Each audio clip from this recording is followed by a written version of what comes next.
Welcome to our episode of Reach Minds, Thoughts for Your Life's Journey podcast. In today's show, we explore how vulnerability can be a doorway into connecting with our human fragility.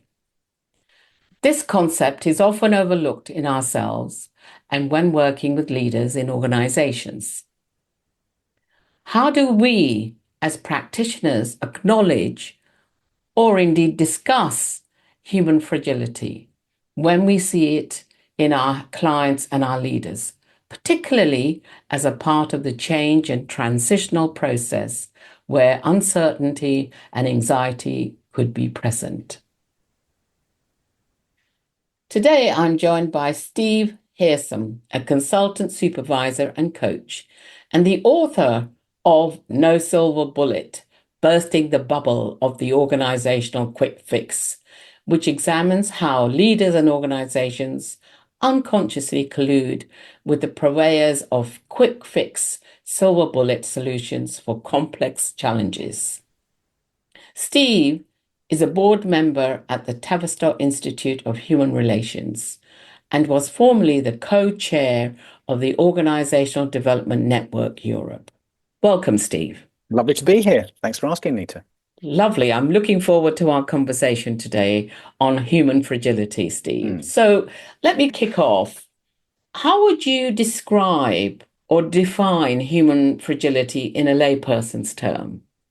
What I'm struck by is how the word fragility isn't really used often, certainly in our work.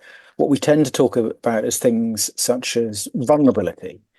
And vulnerability, it's almost become something that organizations and people who work in development are happy with. It's comfortable.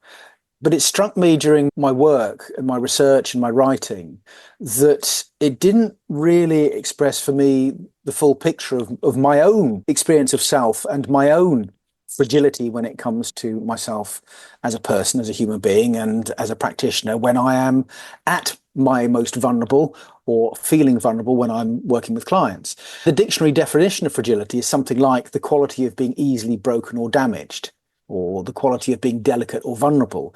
But for me, fragility has a more evocative quality to it. It's this sense of easily damaged. When I think of my own fragility, I know that for me, there's a qualitative difference between feeling vulnerable and feeling fragile.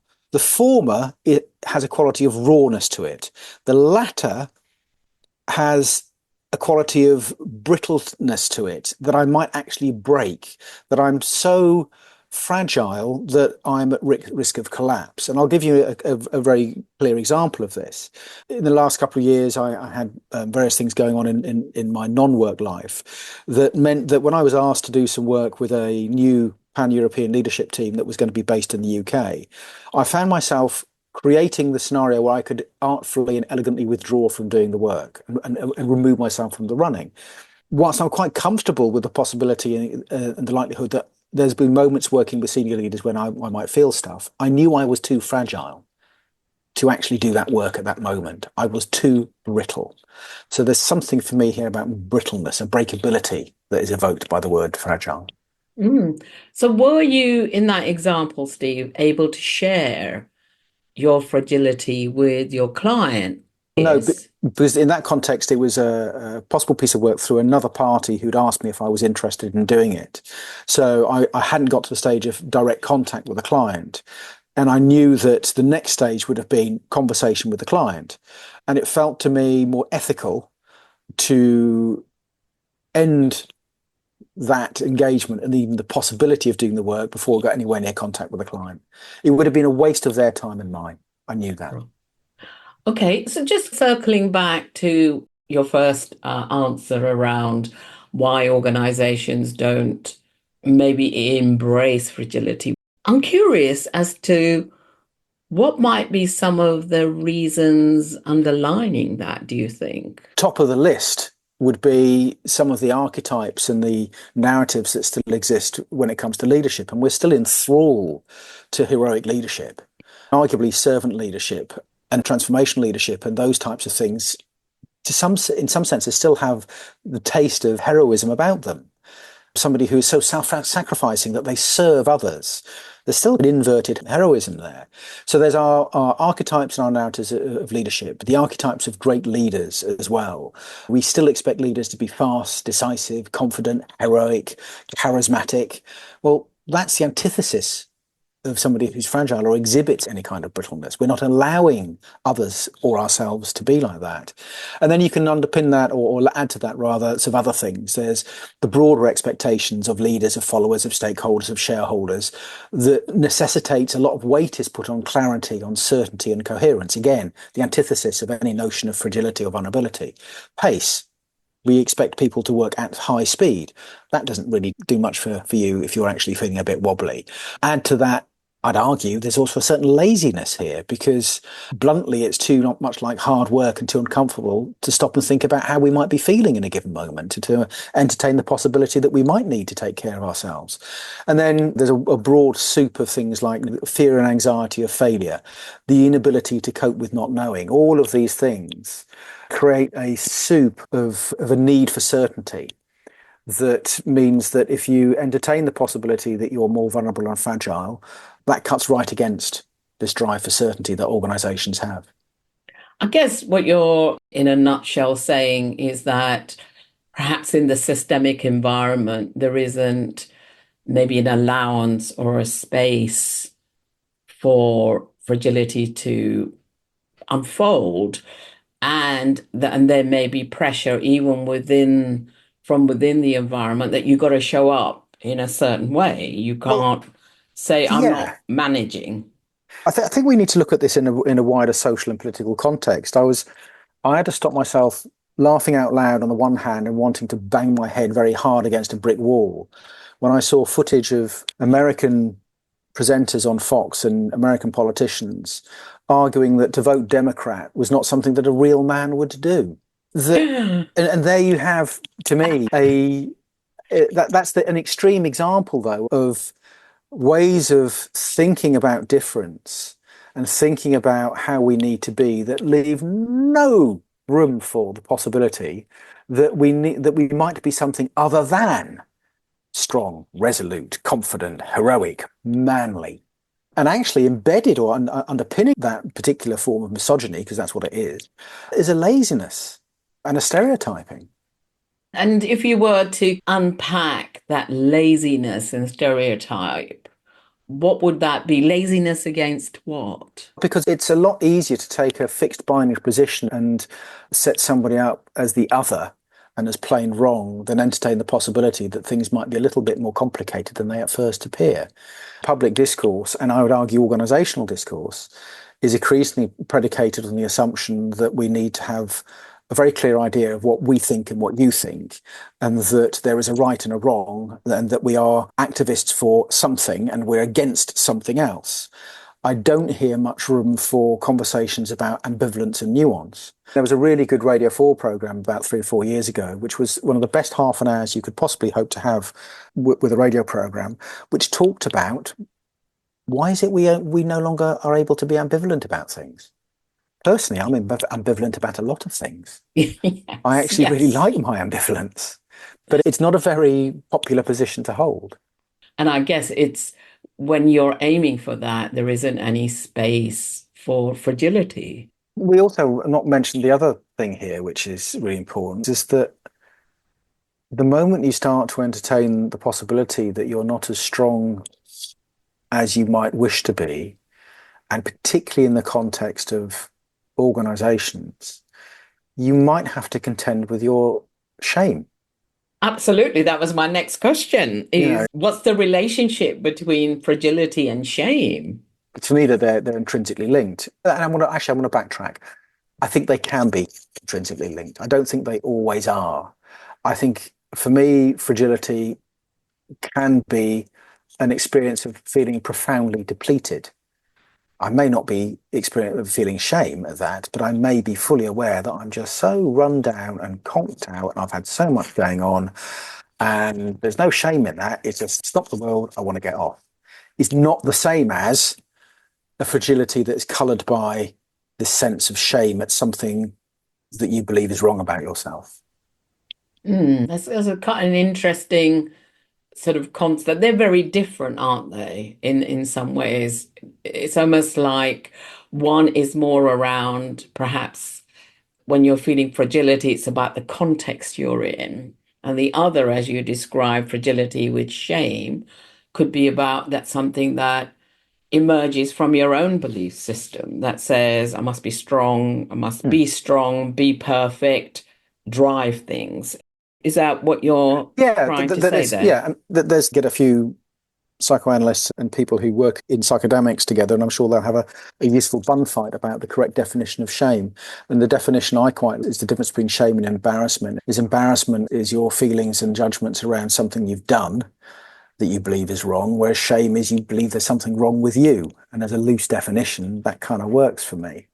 But I think it's entirely I think what gets evoked, or the shame that can get evoked around fragility, is that tipping point when somebody is depleted, brittle, and shame can be evoked then by others' responses to that. Yeah. It is interesting because we did do a podcast on shame, and one of the things I learned that shame can also occur when we're going through a learning process as well. It's a part of the learning process that Yeah, shame can be evoked as well. And I guess when you're a CEO or a leader and you're working on something and you might be out of your depth, then it's a learning process. Shame can be evoked in that context. totally. But again, it goes back to how much permission and protection is there for senior leaders to even admit that they are wrong, let alone experience shame. And one of the stories in my book, in fact, there's a couple that really reveal shame within the C-suite, how senior leaders would rather write off, in one instance, $600 million than engage in a conversation about what one might learn from the mistakes that have gone on. In another case, a CEO taking 3 years to acknowledge to a consultant they've been working with who they'd expelled without ever talking to them, to reach the point of saying, I owe you an apology. Wow. There's so much pressure on senior leaders to perform and be a particular way that the possibility or the permission to say, I've got things wrong is rare, which is why the average tenure of an NHS CEO has been declining for years. Oh, okay. There's not, there's very, if you, what you don't hear when it comes to senior leaders, and whilst it's entirely right that senior leaders are held accountable, and so government ministers are held accountable, I'd quite like it if I heard more stories of a CEO saying, I've got that wrong. And I did hear a story of this recently. Very big UK company that shall remain nameless and that I did work with. And I had a story told to me by one of their directors and execs who'd recently left that the CEO, in front of everybody to the entire organization, said, the approach that we took to change was wrong. I was wrong. Wow. That's pretty brave and courageous to do Yeah. that, I think. And that's rare. Absolutely. I think that is rare. So, and it sounds to me that one of your terms, and I know that we've spoken often around using self as an instrument and building on your example just now, how can we use ourselves as an instrument to acknowledge our own fragility and take action on it? My view on the whole self as instrument thing has shifted slightly. So I've gone from a place of thinking that self as instrument is really useful and really important, which it is, and then holding in mind that it's largely associated with Mian Chung Judge's work, certainly within the context of organizational development. But I'll say it's judgment. I own my judgment here, is that what gets missed is that Mian was somebody who was quite familiar with and open about her shadow side and could be quite grumpy and knew that she could be quite difficult to get on with. And therefore, she had an awareness of her shadow. And that was part of herself as an instrument. And to work with yourself as an instrument, you need to work with that as well. Mm. And my own story is that some of the stuff when we talk about self as an instrument, that gets denied and gets edited out. So if you're going to really use yourself as an instrument, for me, that means that ultimately you are prepared to really inquire into your own shit. And I use the word very deliberately, that you need to have a willingness to get curious about why you do show up on some days as a total pain in the bum, or you are grumpy, or you are stroppy, or why you do suddenly want to run a million miles away when a client behaves in a particular way. And I'll give you a perfect example of this. I have a good friend and colleague who's in her 40s, and I was working with her last year. And she's highly attuned to her own anxiety. And she said to me, do you know what, Steve? It's taken me to my mid 40s to realize that sometimes the anxiety I'm feeling might not be my own. It might be somebody else's. That is self as instrument. The ability to notice that you've got this high level of this valency for anxiety and to feel it in yourself, and to have the reflexivity and the awareness to go, wait a minute, this says something about me, but what if it connects to something else? And what might it be telling me about what is going on out there? And the inquiry that then results from that. That is self as instrument. That's a very powerful example and one I can really resonate with. So just circling back to your own experience that you shared around your own fragility, what tips and insights could you give somebody who's listening to this podcast, who works as a consultant, or a coach? Oof.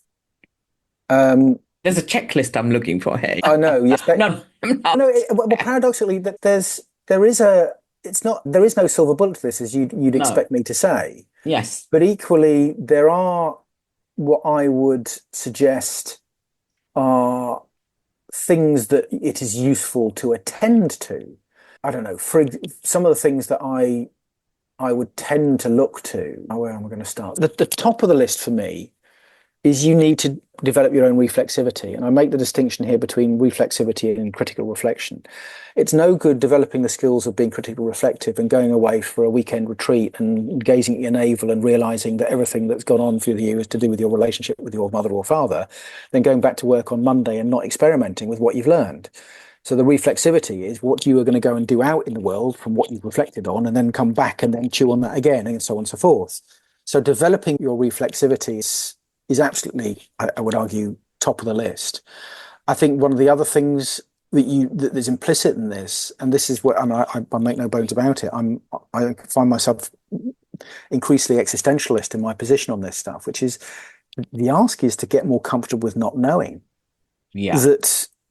And I'm not saying it's even possible to get totally comfortable with it, but not only not knowing, but having nowhere near as much control as we wish we had or think we have.